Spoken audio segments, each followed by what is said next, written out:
My name is Ellie Lyon, and at the end of 2021, I was diagnosed with Hodgkin's lymphoma.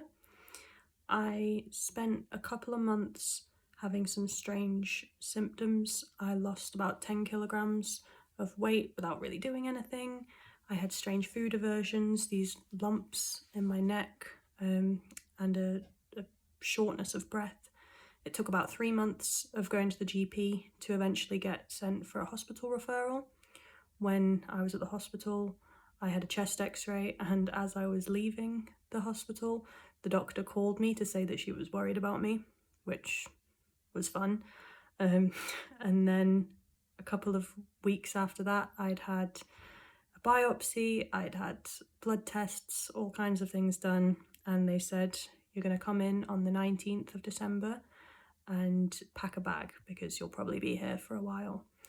So I came in and they told me I had stage 3 Hodgkin's lymphoma, which I hesitate to say I wasn't expecting, but throughout the months of diagnosis, the word had been thrown around, and at every stage we were being told, this is just to rule out cancer, and they never ruled it out. I then spent the next 5 days, week or so, in hospital having some tests done while they decided what type of chemo would be best for me. I was sent to a fertility clinic to be told how it worked, and then when I came back was told that there wasn't enough time and that my chemo was needed sooner, so there wouldn't be enough time for me to go through fertility preservation. I'd just have to risk it. And that was probably the scariest moment in the whole thing for me, because the idea that one day I won't be able to have children through no fault of my own is horrifying. But hey ho, there was nothing that could be done. That was just the way of it. I was put on ABVD and had my first dose on Christmas Eve 2021. I then spent another week in hospital after that.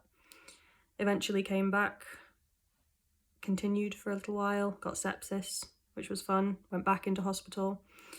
At this point, I'd moved to 3 different hospitals. Started off in Queen Elizabeth in Lewisham, then moved to Guy's. I spent some time in Whitechapel General with sepsis. So I'd been all over the place. I'd seen all kinds of different approaches, and it really surprised me how different hospitals did things in different ways.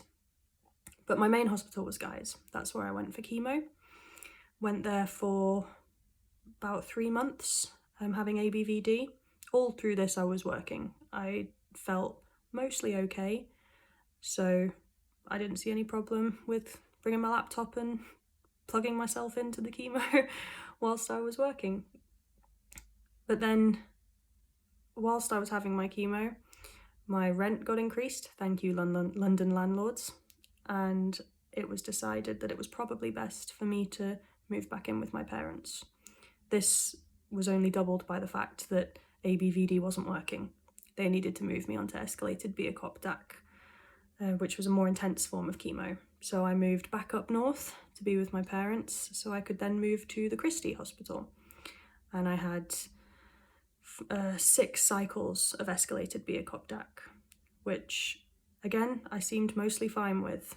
And at the end of May, I was given the news that there were no visible signs of cancer, which was wonderful. And I'm now in a point, I'm about 6 months post-treatment right now, but I'm at a point where I can focus on the future again. I can actually start planning and doing things and thinking about what I want without thinking about what's being taken away from me.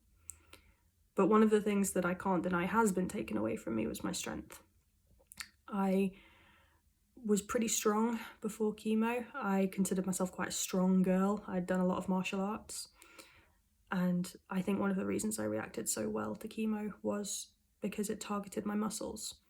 And I have been left with little to no physical strength now. And that was one of the things that Sophie at the Move programme really helped me with. She was an absolute angel. She worked with what I could and couldn't do and recognised where I wanted to be and helped me get there. And I am so thankful for her and the Move program in general. I honestly think there shouldn't be this stigma around exercising while you're on chemo. I think if you can do it and you're not stressing yourself out, go for it. Because I had been told throughout the whole thing to take it easy, to rest, to not do things. But I think doing things would have brought me more. I would have felt more confident in myself and been more proud of myself for having gone through it. But I just want to say thank you, Sophie. You've been amazing. The entire Move program has really helped show me how I can get back, maybe not to where I was before, but to the new normal.